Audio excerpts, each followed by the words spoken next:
Setting up a solid sales funnel. In this lesson, we're going to be discussing how to set up a sales funnel.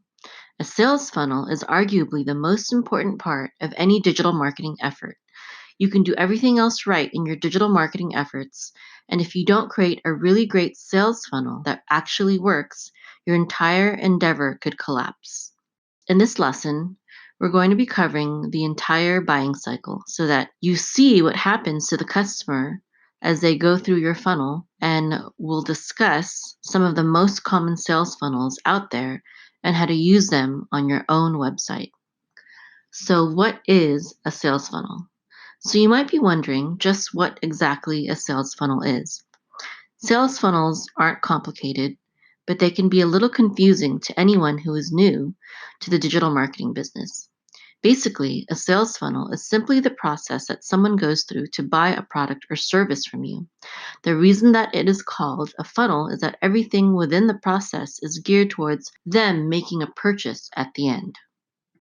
The sales process. In order to understand the sales funnel, the first thing that you need to understand is the sales process, which is essentially the framework of the funnel. We will go over each step of the process below and explain it in detail. Awareness. The first step in the process is the awareness phase. Remember, every sale that you make is not only a value proposition, it is also a solution to a problem. The customer is looking for a solution and you need to be there to provide it. So the first step in the process is them becoming aware of the solution. You don't have to worry about the problem. They're already bringing that part with them. So suppose someone gets online and opens up their favorite search engine, then types in sleeping bag for 20 below weather. They are looking for a sleeping bag that is going to keep them warm. If you know that they are looking for that sleeping bag, then you can get them to come and check out your site. All you need to do is get their eyeballs to land on your listing in Google and have an HTML site that speaks to them. In this case, it might be something like sleeping bags for extremely cold weather. Interest. So now you move on to the next stage in the process. Now you have their interest. They want to know what you have to say and find out whether or not you really have the best solution to their problem. But you only have their interest temporarily. They are not yet invested in your sleeping bag website. They are just a casual visitor. It's your job to groom that interest and make it grow. So, for example, if they get to your landing page and you have a number of sleeping bags with the temperature rating listed on each one, they're probably going to take a closer look. But they might also take a closer look if you had an ebook titled How to Choose the Perfect Cold Weather Sleeping Bag, or an article titled 10 Tricks to Make Cold Weather Sleeping Bags Out of Average Ones. Evaluation. Next, they'll move on to the evaluation phase of the proposition. The evaluation stage is where they compare your product against what they were looking for in the first place, as well as other products. For example, suppose that you had the aforementioned cold weather sleeping bags listed on your site. A visitor might see them and buy, but they could just as easily think, what if I can get a lower price somewhere else? Now imagine that you had some way of convincing them that they won't be able to get a lower price anywhere else. Do you see how drastically that turns the odds to your favor? Of course, the trick is to actually convince them. Just putting the phrase, you won't find a lower price anywhere, is probably not going to do it. People are savvy when it comes to advertising, so you'll have to get creative. Decision. So the next thing that will happen is your buyer will make a decision. They will decide one simple thing, whether to buy your product or not. If you have done a good job and convinced them that your product will solve their problem, then they are likely going to buy. If not, they will go elsewhere. Making that decision depends upon what you have presented them with in the evaluation stage. If you have made a good pitch, then they will make the buying decision. But when it comes to a sales funnel, them saying no doesn't have to be final. For example, you could have a pop-up when they close the browser window that offers them a discount. Purchase. The next step in the buying process is the purchase stage. You need to make it easy for them to buy at this point. They are committed, but that doesn't mean that they can't back out. For example, think about purchases that you have backed out on. Just one example. If you purchase something that seems like a really good deal and then find out that the buyer is charging 4 times what the shipping should be, you're probably going to back out. In addition to making it as easy as possible for the buyer to complete the transaction, this would be an excellent time for you to get their email address and permission to send them valuable emails on future products and services. They are already excited about buying from you, so it's the best time to ask. Common types of sales funnels. Next, we'll go over each of the different types of sales funnels in detail. Every one of these is a little bit different, but each of them can be great if you use them right. You just have to be able to learn the system and which products work for that particular system so that you can use it effectively. Each of these funnels has a different structure and purpose. You should understand how to set up the funnel by the time you finish each section, what the purpose of that funnel is, and how you use it to sell your own products and services. The email opt-in funnel. The email opt-in funnel is the simplest of the funnels listed here. You just need 3 things to create this funnel.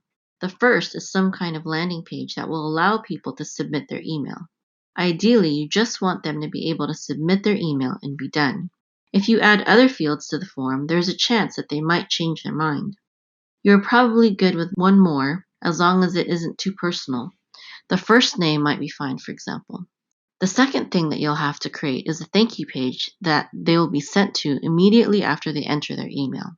Finally, you are going to need to set up an email responder to get them to verify their email so you know it's valid.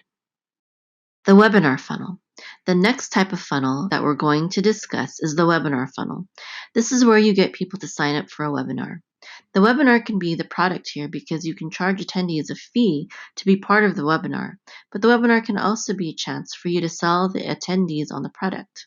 In addition, there is a market for the auto webinar where they pay a membership fee or a nominal individual download fee for past webinars. To set up this funnel, you need a webinar registration page and a thank you page immediately afterward.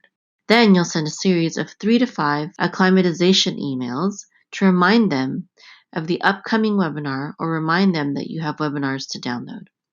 Finally, you send them either to the live webinar area or the auto webinar area. Afterward, assuming that you have a product, you send them to the order page. The product launch funnel. Next up, we'll be discussing the product launch funnel. This type of funnel is pretty simple to set up as well, although some production definitely has to go into it. It consists of several product launch videos, which we'll get into in a moment. First, the reason that this funnel is used is when a company is launching something brand new that people can get excited about.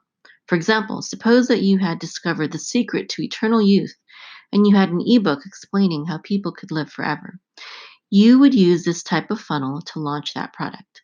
That example is unrealistic, of course, but you understand the point. As for how to set this funnel up, you simply need a series of product launch videos as part of a sales page that explains the product thoroughly. You can do these videos through whiteboard presentations or with you on camera.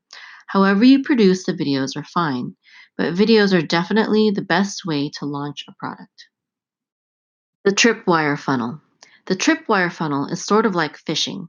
You set up the bait, which is usually something free, and then get them to cross to the Tripwire page, where there will be an offer for something that they can buy. It isn't bait and switch exactly, or at least it shouldn't be, because you do want to give them whatever free thing you promised. It is more like bait and offer. So what you'll need for this funnel is a page where they get something for free, probably by entering their email address. Make sure that it is something worth giving up your email address for. Second, you'll take them to the page where you'll offer them something even better that costs money. This is called the Tripwire page. From there, you want to take them to the offer page. If they refuse the offer, then you can take them to the downsell page where you lower the price. Finally, you'll take them to the last ditch effort, the OTO, one-time offer page. The membership funnel. The last type of funnel that we'll be exploring is the membership funnel. This is pretty simple, depending upon what the membership is that you are trying to set up. For example, if it is a paid membership, then you may have to expand your sales funnel to include offer pages, downsell pages, and the like. But if you are simply offering a free membership and plan on selling to them later, then all you need are 2 pages. The first is your membership registration page, where they will enter their information and become a member. Obviously, you'll want to verify their email after that, before you can take them to your second page. The link from their email should take them to the members area where you can deliver whatever benefits you offered to get them to join. Upselling and cross-selling. Another thing that you want to be aware of when it comes to sales funnels is that you want to be making use of upsell pages as well as downsell ones. If someone buys a product, they might be interested in buying a better or more expensive one. Also, use cross-selling whenever possible by offering related products that they might find useful. Conclusion. Now that you are more familiar with sales funnels and you have seen some of the common ones in action, you can build your own funnels to whatever specifications you need. Sales funnels work as long as you use them correctly, and the ones listed here can be the basis for your own digital marketing.